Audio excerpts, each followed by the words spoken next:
পেহেলগাঁও কাণ্ডের জেরে নতুন করে সম্পর্কের অবনতি হয়েছে ভারত এবং পাকিস্তানের মধ্যে। পাক প্রতিমন্ত্রী খোয়াজা মোহাম্মদ আসিফ দাবি করেন, আমরা আমাদের বাহিনীকে তৈরি রাখছি।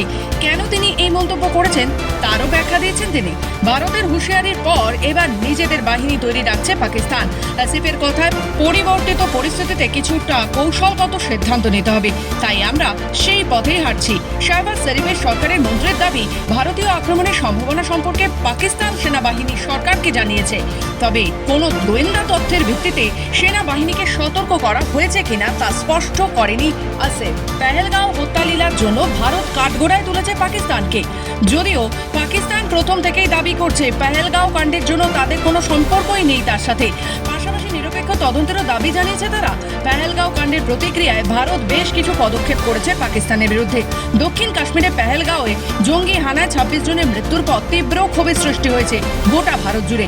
পাকিস্তান বিরোধী হওয়ায় আরও তীব্র হয়েছে। দুই পারমাণবিক শক্তিধর দেশের মধ্যে উত্তেজনা চরমে পৌঁছেছে। পাকিস্তানের বিরুদ্ধে ব্যবস্থা নেওয়ার জন্য দাবি উঠেছে।